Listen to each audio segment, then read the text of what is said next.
I'm sorry, Noah, Dr. Johnson says, barely able to look me in the eye. The money they offered me was far more than I was expecting to retire with. He looks out the window, his shoulders hunched in defeat, and I follow his gaze. I expected to be in his seat one day. I imagined myself looking out this very window the way he's doing right now, watching patients drive in and out of the clinic's parking lot. My gaze roams over the doctor's office that was supposed to become mine one day, my heart sinking. I spent months interviewing in search of the perfect practice to join.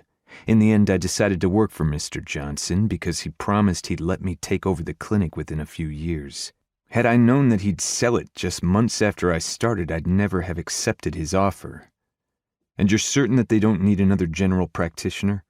Dr. Johnson shakes his head. They want the clinic, but not the staff. I've tried to reason with them, but they won't budge on it. He inhales deeply, a hint of concern in his eyes.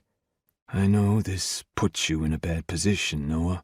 I'm sorry to do this to you, and with such late notice, too. I nod in understanding, even as worry gnaws at me. I can't blame the old man.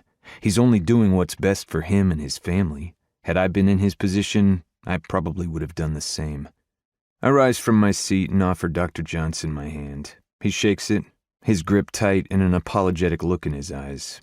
I was looking forward to learning from him for at least a few more years, but I should have known better. I never should have expected as much as I did. Life has a way of letting me down every time I get my hopes up. I'm overcome with worry as I make my way home.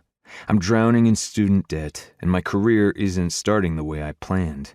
I thought med school would be my ticket to financial security, but so far all it has landed me with is crippling debt.